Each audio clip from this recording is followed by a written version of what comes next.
Today on Clear Your Clutter Inside and Out, we're talking about clearing and organizing your home office space. Are you still working from home full time or on a limited basis and trying to keep your office space organized? Do you need some help with your email or your to do list? What one thing do you need to do when you're working from home? Learn about creating a peaceful office space as we begin our month focusing on interviews. Do you control your clutter or does your clutter control you? On Clear Your Clutter Inside and Out, we'll teach you awareness as well as action steps to create change in your life. Come on, let's get started. The month of October is inspired because I've been wanting to do interviews for a while.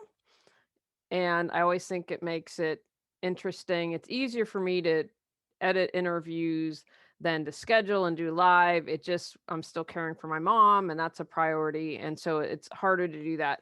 But I always think you guys enjoy listening. It's great. I know that it's me, but I think it's also interesting when I have guests, and I'm always curious about what other people want to know and what their questions are. And all the interviews I'm sharing this month, people did their homework, did their research, asked really good questions, great conversations.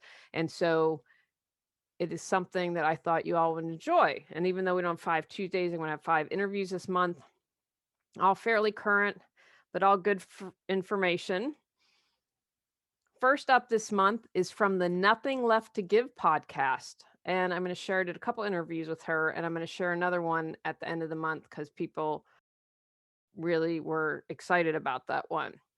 So, Chris McDonald is the host, but she has now started a new podcast called the Holistic Counseling Podcast. And that's holisticcounselingpodcast.com. And I'll put that in the show notes and on YouTube. She has almost 40 episodes from Nothing Left to Give, and they're still available for you to listen. I don't know what'll happen with COVID as I record this. The Delta variant is going on. I just read that Twitter is closing, I think it said their LA and New York offices indefinitely. And I can't remember if they put a hold on what they're doing. I know my friend's in LA. She's not supposed to go back to the office until September. I'm obviously recording this. I'm recording this in August. But when these are released in October, there's a good chance that many of you will still be working from home or some type of a hybrid schedule. So I think it's good information, especially my most important point, which is, I think, very important if you work from home. I touch on mental clutter a little bit, as having a clear office space can support you in having mental clarity. So enjoy my interview with Chris. Welcome back to the Nothing Left to Give podcast. I'm your host, Chris McDonald. I'm so excited for you to hear from today's guest. Her name is Julie Caraccio. She's an award-winning professional life and end-of-life organizer and certified life coach. She's passionate about supporting people in clearing clutter in all areas of their lives, getting organized, and becoming more mindful and aware. She's here today to talk about how to clear and organize your home office workspace. A fun fact about her is that she's about to start a year-long course on herbs and plant medicine, which sounds really interesting to me. Welcome to the show, Julie. Hey, Chris, thanks for having me. I'm thrilled to be here. Can't wait to hear more about what you have to say. I feel like I'm always on the path of trying to be more organized. You know what? I think like with anything in life, well, if it doesn't come to you naturally, first of all, I believe it's a skill you can learn. Yes. So if someone's listening and they're disheartened, don't give up. You can learn to clear clutter. You can to get organized. Absolutely. 100%. For sure. But before we get started, can you talk a little bit more about your work right now? Sure. So I am, as you mentioned, I'm very passionate about supporting people in clearing clutter. And this is because when you clear your clutter, you can share your gifts with the world. I have a definition. I consider myself a holistic organizer and declutterer. When you clear your clutter, you can share your gifts with the world. And I view clutter as anything that prevents you from creating the life you choose, deserve, and desire. Powerful. I'm also passionate. I have recently moved towards the area of end of life organization I was wondering because, what that was. well, we have this fear in our culture. I'm just going to speak to American culture, and your other listeners, would have a take on whatever their country they're from.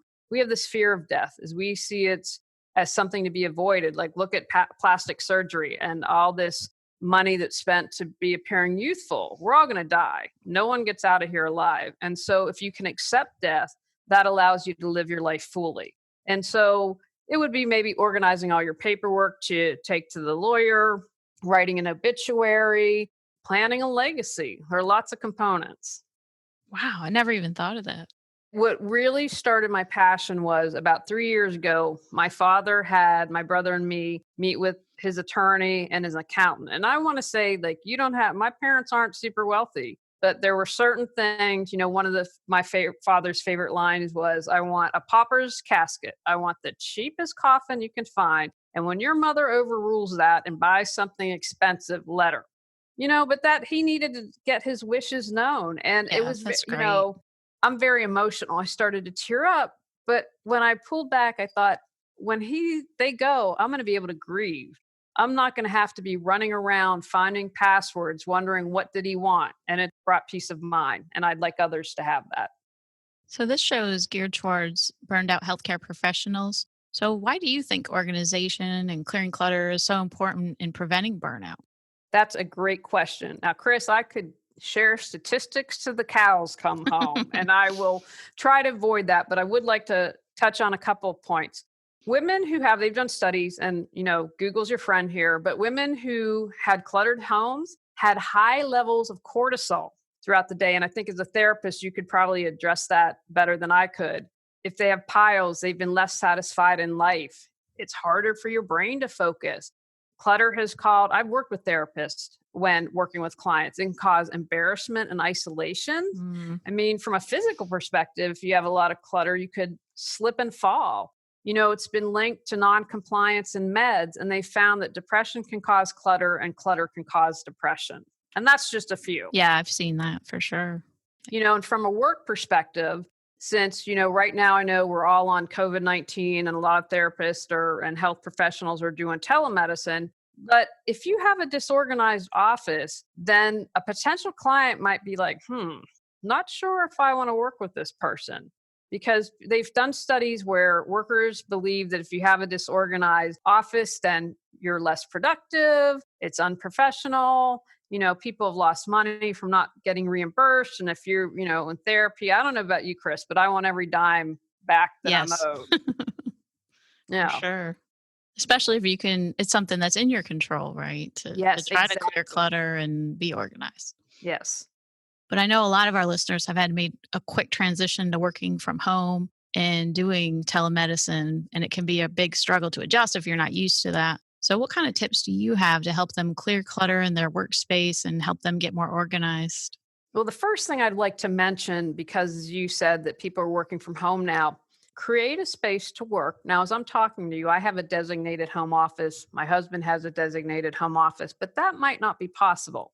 So, whether it's on their dining room table, it's a little nook, create a workspace area. And then, Chris, when you're done for the day, you get out of that area. You don't take your work to your couch, you don't take your work to the bedroom. Make sure that there's a designated workspace. And once the day is over, you get out of that area. Because if not, that's going to create a lot of stress. It's going to create a lot of mental clutter, feeling like everywhere you go, it There's says work. work. Yes, exactly. The other thing that I would say is, and this can go with your regular office, is be aware of invisible clutter. Now, I'm going to get a little weird for a moment. Everything's energy. Whether you believe that from a spiritual perspective, as I do, or physics perspective. So you might be like, hey, my office is all decluttered, but then you open up a door, stuff falls out, you open up your desk drawers, your files are a hot mess. That's energy. And people can feel that and sense that. And it affects you because there's this drip, drip, drip drain on the back of your head saying, wow, I've got this clutter. And it affects you whether or not you're aware of it. So the first thing I'm going to say is just be aware of invisible clutter. Invisible is the word of the day. And then there are just two basic steps. I mean, we can go through the whole organizing thing, but what I'm going to suggest when you listen to any of these tips for physical organizing and decluttering is just sort out. So, like if you have books, like for instance, on my bookshelf, I have writing books, I have the books for my plant class, I have books for self improvement. So, you could go through and say, all right, or you might have textbooks for health professionals. Like if you put all the textbooks together, you might realize, oh, I have a duplicate. I didn't know that. So when you put stuff that goes together, you can then take the next step of editing or purging. And that way you can let go of duplicates. And you're going to want to remember, you want to make sure, like, for instance, if you take things home or if you have take something to the bedroom to read at night, when you are going through the step of decluttering and getting organized, you want to make sure you have gotten things from wherever they're located. Does that make sense? That makes sense. The other thing I would suggest is to look up your space. And so, one thing that helps keep clutter at a minimum and to get organized is to create areas or zones.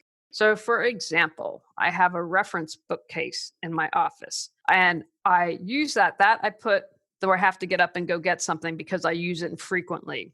The filing cabinet is a whole other area. Now, that's a little closer because I do filing a little more often than a reference book. And then I have an area for podcasting. I have an area for writing. And so I've set up different zones, which has allowed it to be like, okay, I know this is the home. When I'm finished, I need to return the book there. I need to return the file there. And so that's one thing that is going to help you keep your space decluttered. Mm. So really making that conscious effort to keep the spaces where you've designated them and putting stuff back is important. Exactly. And the other caveat I'll say, which might sound again a little strange, but I've seen it with clients. Are you inspired to be in your office? Mm. You know, if you come in and you hate the wall color, or it just is not inspiring, or it's too cold, or it's too hot, make sure you've created an environment where you want to work. That's really important. What do you think would be important to have like on your workspace area that could be inspiring or make you feel more comfortable? Well, you know what? That is a really personal question. So, for instance, I just got a bunch of dried lavender. I love the Oh, smell of that sounds nice. lavender. Yeah, Trader Joe's, really good deal. So I went and got some lavender. I have pictures in my office. Now, some people might disagree with this. I have a cat tree. So we've got one of the kitties who's snoozing right now with me. But, you know, to me, they bring in life Hey, and good yes. energy. And so if you're inspired by pictures or quotes, like I have on my bulletin board, That's a good idea. Yeah, 365 days of greatness. You know, whatever it is, if you're visual, make sure. If you smell, then get the dried lavender or do an incense stick. Whatever it is that, you know, when you look at that, and, you know, it's like the cats. I want to make money so they can live a wonderful life. That's part of my inspiration. So whatever it is, it's going to inspire you. I have my essential oils too on my desk now, and tried to Excellent. just set it up with some crystals, just some things to kind of ground myself, and with all my hand washing, I got my hand cream. Excellent. No, see that's perfect. Yeah, exactly. And my room spray, so I sprays to get rid of negative energy, and this is all stuff that I was using at my office, and I realized when I got to my home office, I was like, wait, I don't have this set up properly the way I want it. So right. And then didn't that make a difference when you brought I feel better. Yeah. Yeah. Because I think a lot of us are thrust into this full time. I was doing telehealth part time, but a lot of people just to be thrown in full time, and even if you've never done it, it's like discombobulating. But you know what?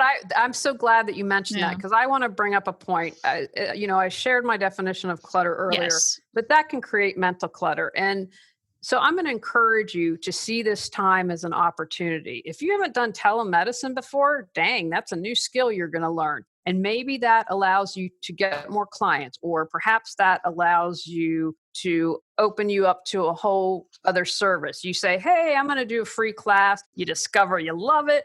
People are interested, and you've just created another source of income. And one thing that I've noticed through life, Chris, is when I try to control everything, good luck with that. And so when this first happened, because my business currently is pretty much in the tank. Now I've got books and classes and some other things, but the main source of income is gone. And for a moment I panicked.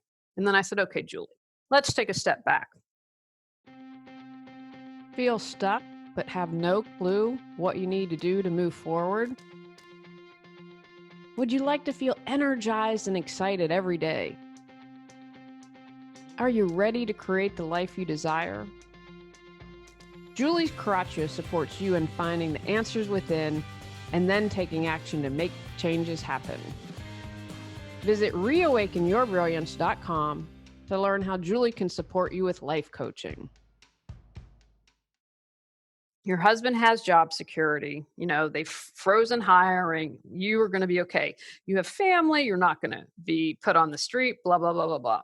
And so when I came into that moment and said, I'm going to be okay, and I relaxed, I found out I had an unexpected source of income. And this was randomly found, Chris. It was like, I'm doing this, this, and this. And then it came. And then my husband had done a health plan and had to quit because they couldn't get the schedules to mesh. Well, I said, oh, let me check this. Well, that was over $500. So right back on the credit card. Fantastic. And so those opportunities were able to flow to me. Life opened up because was clear. I didn't have. So was it you're changing your mindset, right? So then things flow better, right? Yes. And to say, like, it's stressful for everyone. So anytime you can see it as an opportunity, what are the silver linings? How can I have gratitude? That switches your mindset and that switches your energy. You talk like a therapist. Oh, well, thank you. I take that as a compliment. Yes, that's how we talk a lot of times. But even we get stressed out, so it's okay. No, but that's great while you're doing the podcast because, health professionals need this resource. For sure. And I know another stressor, and I know a lot of colleagues have the same problem, is just keeping up with email and organizing. And I don't know about you, but with this COVID-19, I have had an abundance of email from every company I've ever dealt with, or insurance, or their COVID-19 policies. And it's just trying to keep up with that and keep my email somewhat organized. So do you have any recommendations on that? I do. And this is what I learned.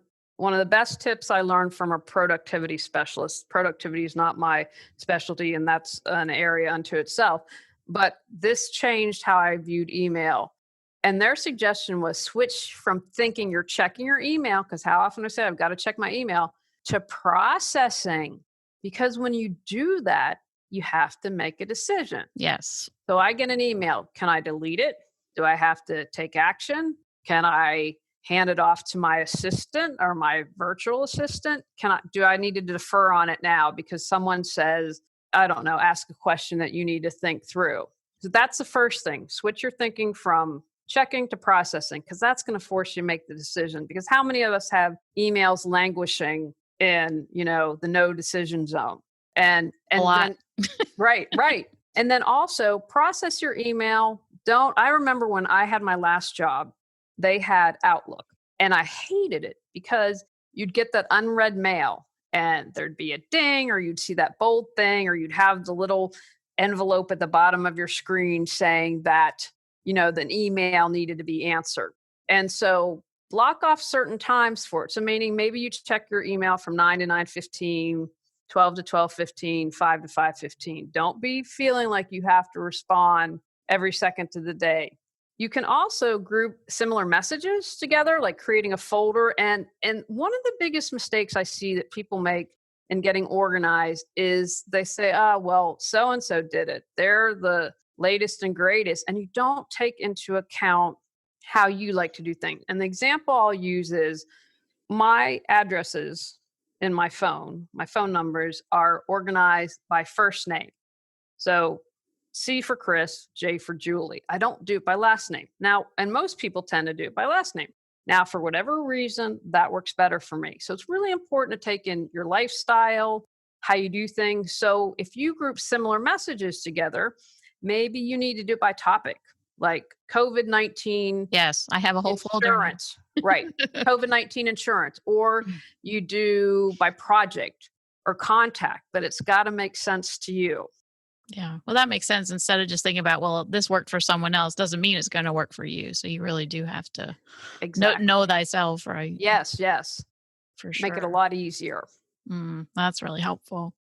So what about with to-do lists? Because I know that's, like I said, I feel like I'm always on the journey of trying to reorganize to-do lists and how to get things so that I'm not wasting time. And Yeah. Fantastic. Now I'm going to tell you, this is related. I'm going to call like to-do list kind of time clutter, or that it kind of fits into that category for me. So one of the big changes that I made this year, and it's had such a great impact on me, and I don't write it down, but part of my to-do list every day is self-time. Simply, I know that I need to spend time on myself sometime during the workday. This isn't all the separate stuff I do. And so it's a really loosey goosey category. So it could include snuggling with a cat. It could include nap time. It could include closing my eyes for 10 minutes, putting my face in the sunshine for 5 minutes, hugging a tree. If I'm really stressed and I need to go take a bath, hey, you know what? There I've you got go. the flexibility. So I would encourage you, make time for yourself throughout the day. And again, if you're able to not write it down, I think that helps, because you don't want it to feel like a chore. You don't want it to feel like a to do, because that can add a lot more stress. Other things with creating a to do list is I encourage you to have time for opportunities. When I worked before I left my job, it was the craziest place I'd ever worked in. And there was literally an emergency every day. And so I got in the habit, okay, what's going to come around today? But then I switched my thinking and said, well, how can I see it as an opportunity? If I leave space, and remember, when you leave space in your life, you welcome new things. There Mhm. is energy and space for things to come. So I would say, well, how can I leave room for opportunities? And then something that's really helped me with my to do list is visualizing. Okay, so I look at my to-do list. I also say, okay, I see my handling any problem that comes my way and not stressing me out. I see my completing my 5 tasks that I have written for the day, and getting your mindset, you know what? I will be able to do this.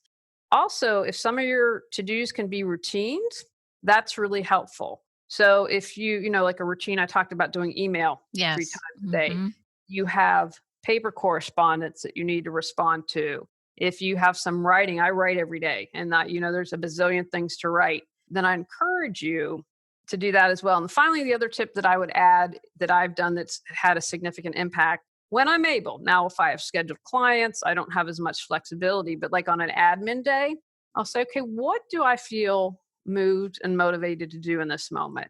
If I'm feeling like writing, I blam it out. I'm like, I was doing something the other day. I was like, I'm really not feeling writing. Let me edit a video.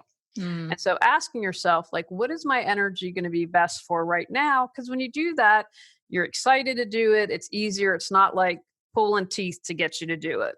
'Cause otherwise, I think it could feel like a chore. Exactly. And And when it gets, who mm, wants to do no. chores?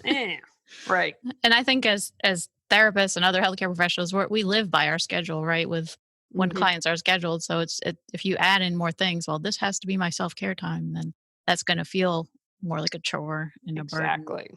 But figuring out when you're going to do some kind of time for you and whatever that looks like. And I know I create my own schedule around exercise. So um, Okay, great. yeah, because we can when you have your own private practice, you can. Not everybody has that luxury, but so Monday night's my yoga night. Wednesday and Friday morning I do exercise in the morning before I start work. I still do that now at home too. So See, I that's just, great. but I've gotten such a routine with it, I don't even think about it now. It just is, and I think And it works for you. yeah, and once you can figure out for yourself what that self time can be, and get into a routine of it, it's not something you even have to make an intention as much, Yes, 'cause it's exactly. you kinda roll with it and just, "This is what I do." Yes. And I always tell people too, the same thing, the same time, the same day each week. Well, they've done studies, and I can't remember off the top of my head, but when you do that, for whatever reason, you Yes. get it done more quickly. Yeah. Oh, for sure. I can totally attest to that. Just becomes ingrained after a while. hmm So is there anything else with the mental clutter that you think would be helpful through this difficult time? Because the hard part, I think, especially for mental health therapists that are out there, we're having a hard time and we got to help other people.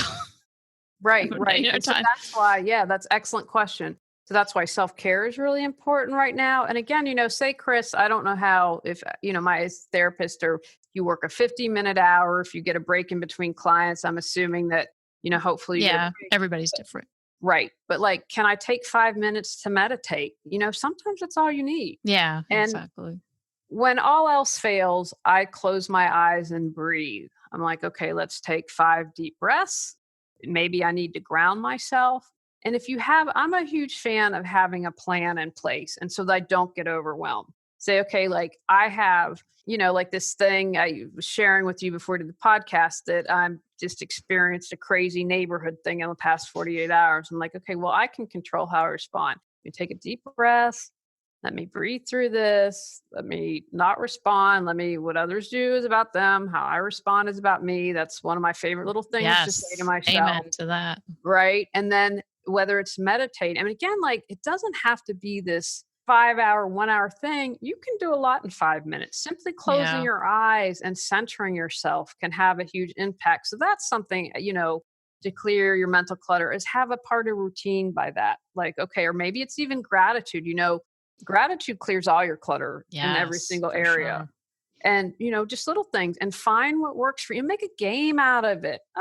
What can I try today that's different to clear my mental clutter? And so again, we don't want it to feel like a chore. Yeah. And I think going through this, and that's what I tell clients, everybody and family, that every day just naming some things you're grateful for that you have, that you Hmm. live in a house, that you can go outside and still breathe the fresh air, all those small things that add up. But they really do, and that, and again, like, and that's about whatever other self care is going to support you. What is it Yes. that you need? And, I would say, I can't speak to healthcare professionals and therapists as you can, but be gentle with yourself and ask for support if you need Yes, it. You don't exactly. have to be the be all and end all for everyone and everything. Honor that you're feeling burned out. Honor that you've gotten the message. You know what? Something's off here. I need to reach out. No one's going to think anything less of you. Right. It is a hard time. And I think just having that self compassion is. Yes. So, what is your greatest passion outside of your career? My greatest passion outside of my career. Well, I am very excited about this. I literally start tomorrow. I'm excited about this online herbal and plant medicine class. When I had a really rough year in 2018, someone that I love and trusted, who I consider a mentor, said, let's try some teas. And that's really had a huge impact on me. And I would say also my family, the cats and my husband. I feel very fortunate to have them in my life. And that's why I do what I do. And how many cats do you have? We are now have 5. Oh my We gosh. we had 3 and then I fostered 2 kittens Nice. and we went and we would do the adoption fairs. I'm like, I can't let them go. And they're black cats or tuxedos and they have a less likelihood chance of getting adopted. And I was like, it will break my heart if they go. So and they were feral and that was the whole process. But yeah, we're a very happy cat home. Great. So, what's your favorite quote or mantra that you live by? Well, I like the one I shared earlier about don't take anything personally. What others do and say is Yes. about them, how you respond. But I would say the other one is to trust that you'll get what you need when you need it, and just be like, it's going to work out. It's all good. And you know what? You always can't see it in the moment, but No, a lot of exactly. times later on, you can. Hmm. That would be a good one to put on your desk or work area. Yes. Yes. Although mine also says, I got a little sign that says, breathe and let go of what no longer serves you. Oh, perfect. Wow. That's awesome. I always like tell people to just having signs to say, be mindful. Yes. Remember the mindfulness being in the present moment. Yes. So, have I missed anything you think our listeners need to know about that we No, didn't? I think you've got it all. I just would remind them that they're good enough, worthy enough, and loved no matter what. And especially in these stressful times, we can sometimes forget that. Amen to that. So, what's the best way for listeners to find you and learn more about you?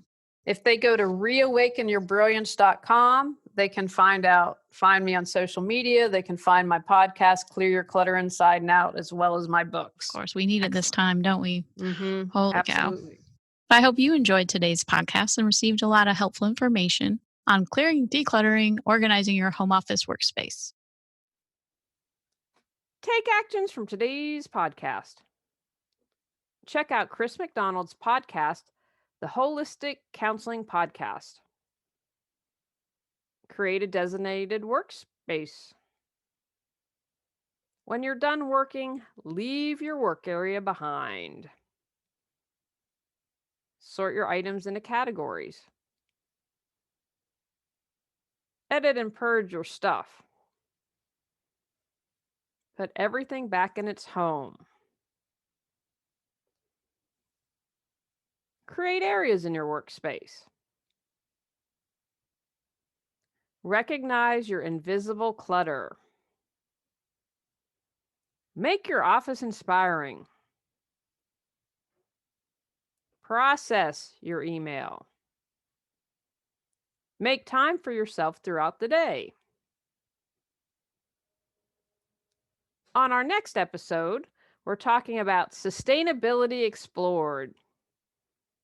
Go out, clear your clutter to create the life you choose, deserve, and desire. When you clear your clutter, you can share your gifts with the world. Sign up for our free newsletter at reawakenyourbrilliance.com. If you've enjoyed Clear Your Clutter Inside and Out, please rate, review, and share us.